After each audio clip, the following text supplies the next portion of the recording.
मैनपुरी के करहल में ग्राम कचनपुर में उस समय अफरा तफरी का माहौल हो गया जब होली मिलन समारोह के बाद गांव में घुसकर 12 गुंडों ने फायरिंग और मारपीट करना शुरू कर दिया।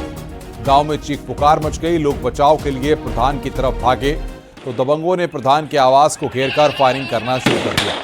इसका वीडियो भी सामने आया। फायरिंग में प्रधान समेत 3 लोग घायल हो गए। सूचना के बाद जब पुलिस नहीं पहुंची तो नाराज लोगों ने रोड पर जाम लगा दिया और नारेबाजी शुरू कर दी। वहीं पुलिस ने एनकाउंटर में 25,000 के इनामी बदमाश को गिरफ्तार कर लिया है। बाकी की तलाश जारी है। बताया जा रहा है कि ये फायरिंग वोटर लिस्ट विवाद को लेकर हुई थी।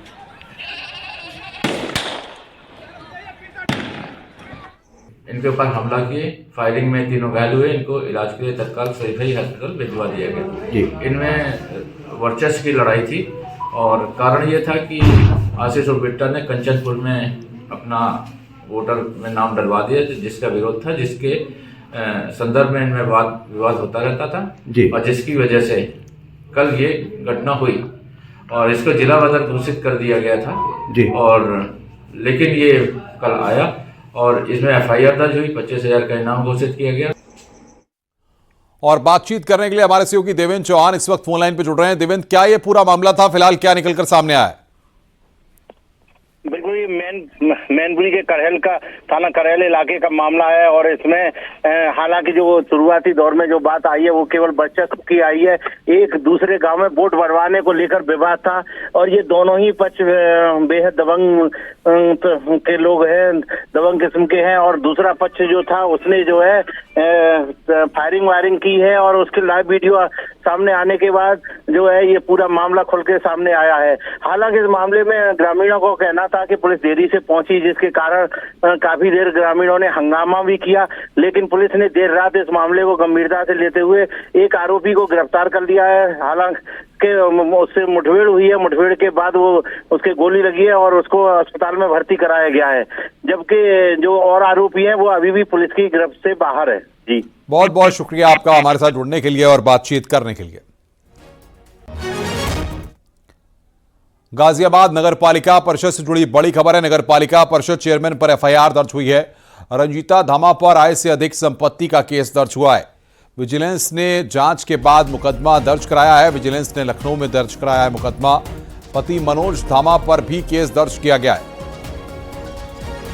तो बड़ी खबर यहां पर हम आपको बता रहे हैं, पति मनोज धामा पर भी केस दर्ज किया गया है।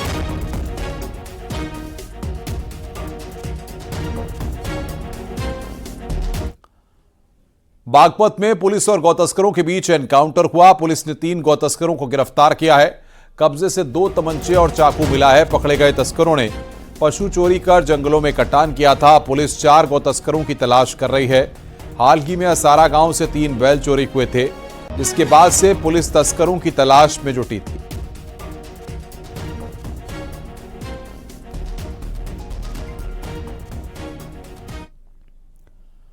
गाजियाबाद नगर निगम टीम ने करोड़ों की जमीन कब्जा मुक्त कराई है। सरकारी जमीन पर भूमाफिया ने कब्जा कर रखा था। जमीन की कीमत 38 करोड़ रुपए है। बुलडोजर से अवैध निर्माण को गिरा दिया गया। मौके पर पहुंची मेयर ने बताया है कि जमीन को पहले भी कब्जा मुक्त कराकर यहां पर गर्ल्स स्कूल बनना था, लेकिन भूमाफिया ने दोबारा इस जमीन पर कब्जा कर लिया।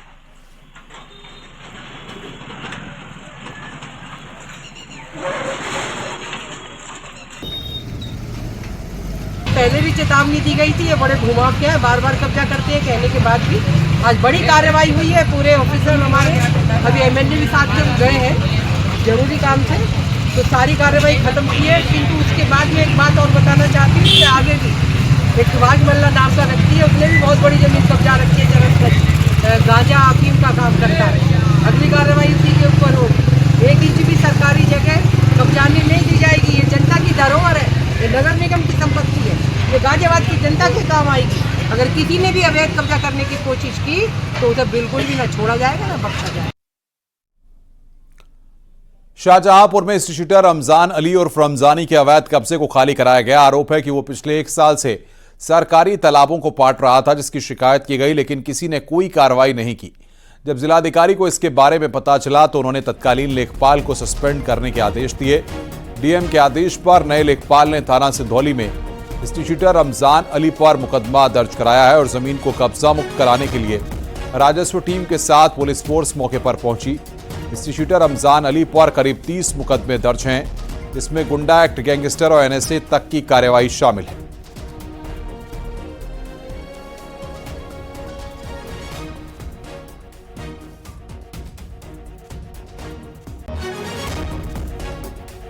ये मुझे ग्राम वासियों ने आकर के बताया था कि एक तालाब जो कि मनरेगा के द्वारा उसका निर्माण हुआ था, उसको भूमाफियाओं के द्वारा कब्जा किया जा रहा है।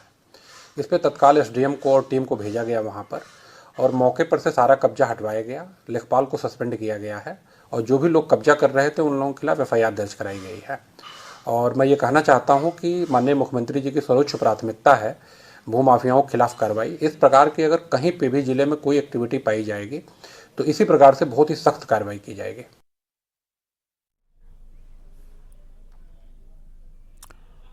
हरदोई में यातायात नियमों की खुलेआम धज्जियां उड़ी हैं। मुन्ने मियां चौराहे पर एक ओवरलोड ऑटो पर लड़के के खतरनाक स्टंट का वीडियो वायरल हो रहा है।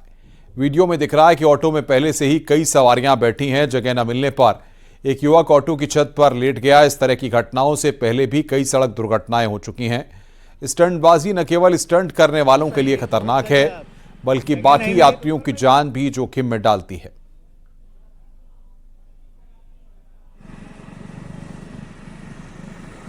तो हरदोई में ट्रैफिक नियमों की अनदेखी यहां पर देखने को मिली है। ई रिक्शा की छत पर लेटकर स्टंट किया है। मिली तो ऊपर बैठ लिए महाराज।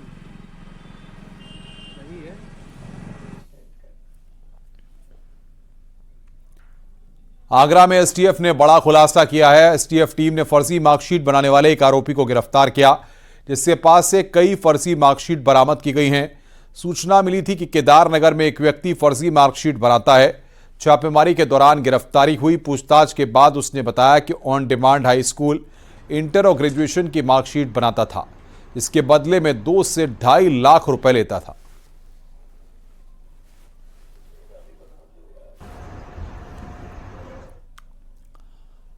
संभल के शाही जामा मस्जिद की आज भी पुताई की गई। 7 दिन की समय सीमा खत्म होने के बाद भी जामा मस्जिद के सामने वाले हिस्से में पुताई की गई। सूत्रों के मुताबिक एएसआई की सहमति से ही बाकी पुताई पूरी की गई है।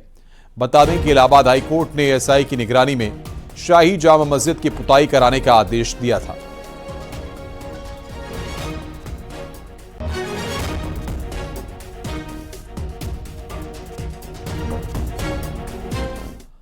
संभल में नेजा मेले पर रोक को लेकर जारी घमासान पर मंत्री स्वतंत्र देव सिंह ने चेतावनी दी है।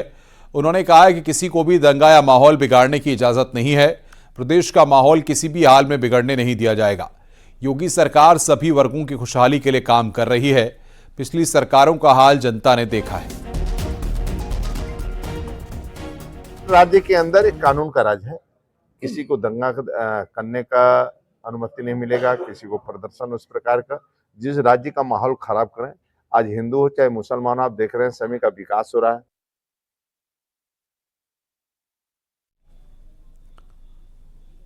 खालिस्तानी आतंकी लाजर मसीह कौशांबी से लखनऊ जेल में शिफ्ट किया गया है। लाजर मसीह के खिलाफ कौशांबी में दर्ज मुकदमे की विवेचना एटीएस करेगी। एटीएस स्पेशल कोर्ट लखनऊ में आतंकी लाजर मसीह पर मुकदमा चलेगा। लाजर के मददगारों की भी एटीएस तलाश कर रही है। जल्द ही लाजर मसीह को कस्टडी रिमांड में लिया जाएगा। सरकारी खर्च पर लाजर मसीह को वकील उपलब्ध कराया गया। कोर्ट में एडवोकेट रमाशंकर त्रिवेदी लाजर मसीह की पैरवी करेंगे।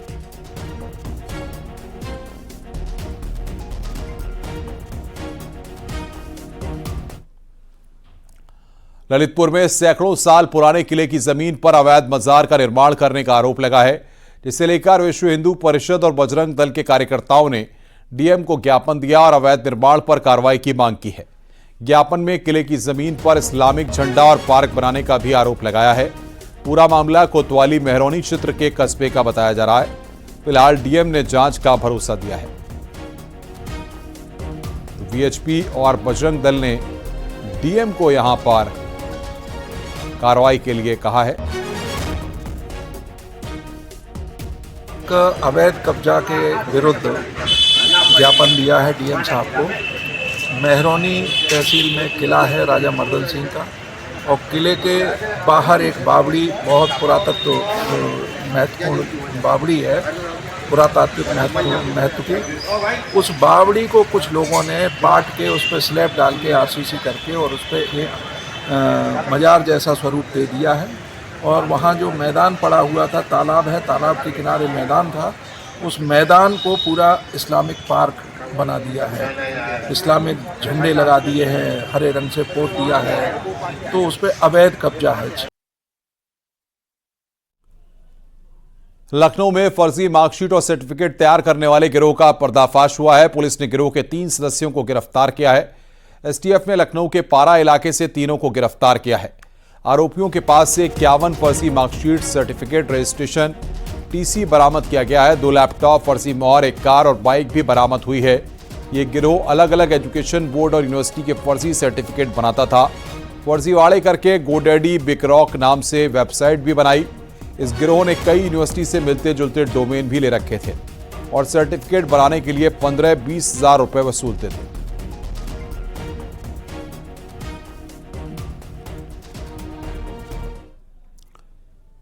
आजमगढ़ में हत्या की वारदात थमने का नाम नहीं ले रही है। ताजा मामला बिलरियागंज थाना क्षेत्र का है, जहां पिछले 2 दिनों से घर से लापता महिला का सड़क के किनारे शव मिला है। ग्रामीणों ने महिला का शव देखकर इसकी सूचना पुलिस को दी। मौके पर पुलिस ने पहुंचकर घटनास्थल का जायजा लिया और उसके बाद शव को पोस्टमार्टम के लिए भेज दिया।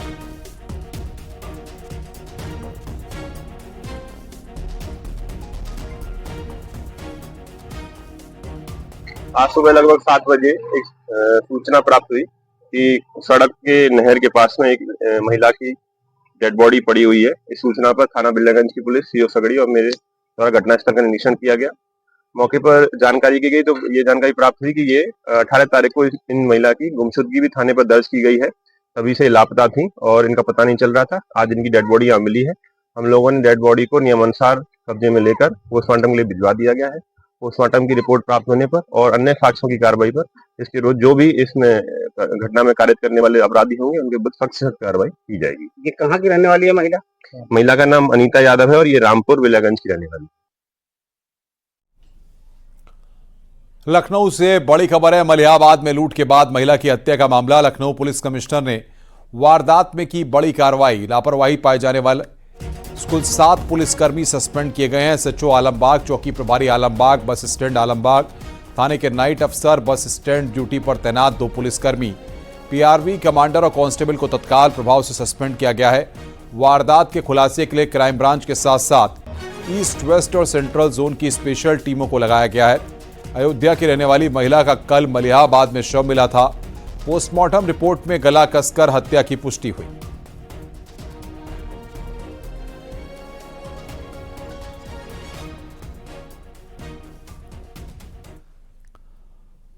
फतेहपुर में पति ने पत्नी की गला घोंटकर हत्या की। मुंह में लकड़ी का टुकड़ा घूंसकर उतारा मौत के घाट। महिला के शरीर और चेहरे पर चोट के गंभीर निशान हैं।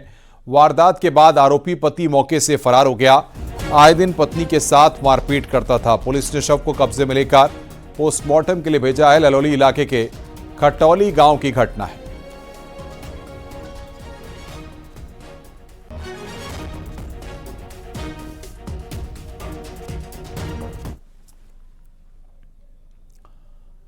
जौनपुर में पुलिस ने 3 शातिर चोरों को गिरफ्तार किया है। इस गैंग के यूपी, बिहार समेत कई राज्यों से कनेक्शन थे।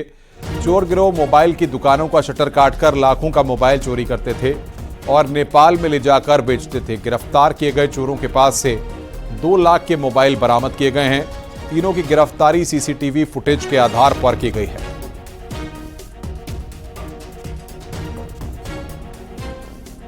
ये लोग पहले ही रेकी करते आ रहे थे। 2-3 दिन पहले से इन्होंने रेकी करी थी और मेरा नहीं ख्याल अभी तक कि इन्होंने इस चीज़ को ध्यान रखा कि सीएम योगी, माननीय मुख्यमंत्री जी की यहाँ हमारे जनपद में आगमन है।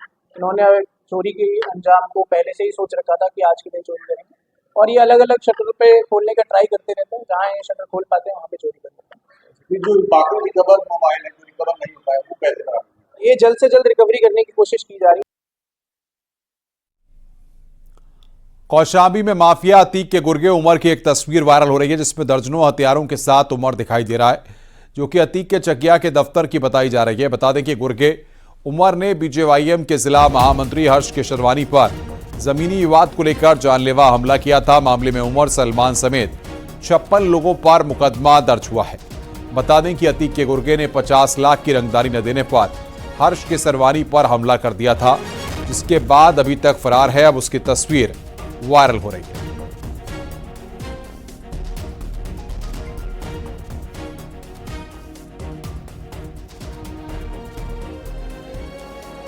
तो अतीक के गुर्गे की तस्वीर यहां पर वायरल हो रही है। दर्जनों हथियारों के साथ दिखा आरोपी उमर। बस्ती जिले में खाद्य सुरक्षा विभाग की टीम ने बड़ी कार्रवाई करते हुए नकली पानी की फैक्ट्री का भंडाफोड़ किया है। यह पानी वैदिक और वैदिक प्लस के नाम से पैक कर बाजार में बेचा जा रहा था। छापेमारी के दौरान भारी मात्रा में नकली पानी की बोतलें बरामद की गई हैं, जिनकी अनुमानित कीमत लगभग 9 लाख रुपए बताई जा रही है। असली वैदिक ब्रांड के मालिक अदनान खान की शिकायत के बाद खाद्य सुरक्षा अधिकारियों ने यह छापेमारी की। छानबीन के दौरान आधे लीटर की 2577 पेटी और 1 लीटर की 1128 पेटी नकली पानी बोतल के साथ बरामद हुई।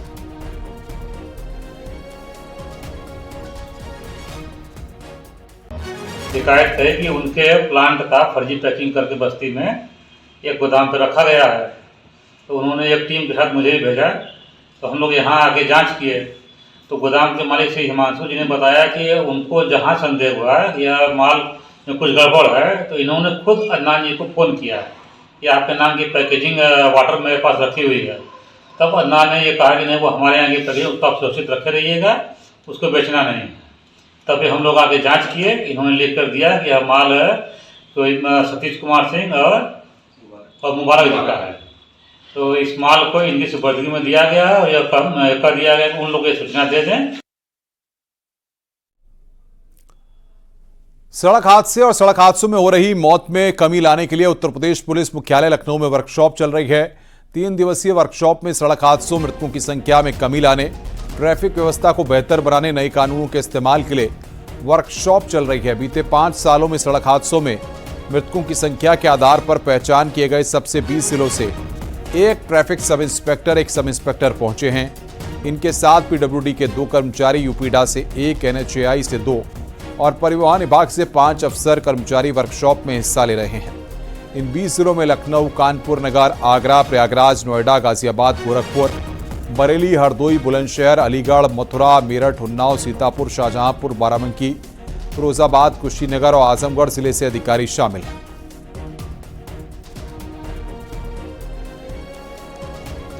तो आज हमारे तीनों भागों को, सड़क को, ट्रांसपोर्ट को और पुलिस को, तीनों को जोड़ के अगर हम खुद अपने आप को स्ट्रॉन्ग करें तो हम सड़क को, दुर्घटना को भी घटा पाएंगे और साथ में कंजेशन जो ये आप देखते हैं इन चीज़ों के ऊपर। अब जैसे महाकुंभ हुआ, अब उस चीज़ को कंजेशन ना हो, लोग निकले, एफिशिएंसी हो, उन सब चीज़ों के ऊपर ट्रैफिक मैनेजमेंट की ज़रूरत पड़ती है। ज़रूर आएगी, क्योंकि हम लोग टारगेट कर रहे हैं 20 टॉप डिस्ट्रिक्ट्स को हम लोग टारगेट करके इन जनपदों में कैसा सड़क दुर्घटनाओं को कमी लाया जाए, इस पर जो है हम लोग एक कार्य योजना बना रहे हैं।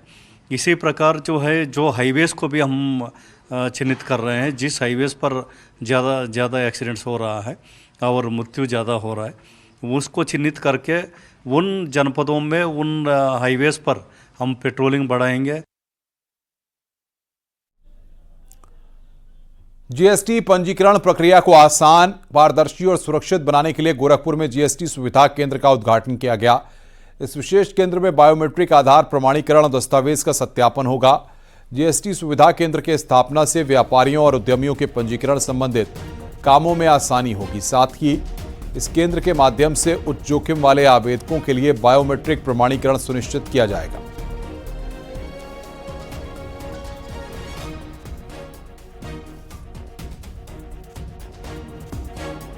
गोरखपुर में हम आज ये स्टार्ट कर रहे हैं और गोरखपुर चूंकि बनारस डिवीजन में, बनारस कमिश्नरेट में आता है, तो ये एक हमारे बनारस कमिश्नरेट का ये एक सुविधा केंद्र होगा।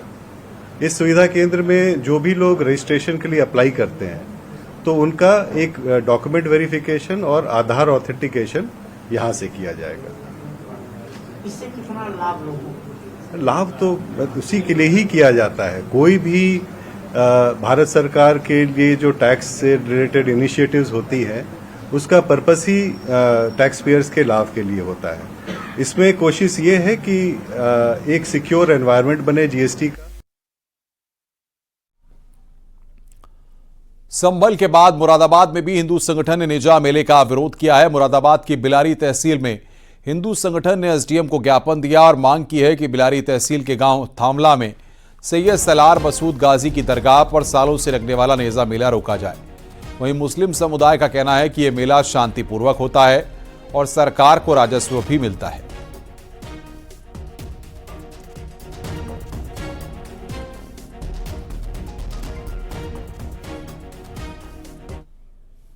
है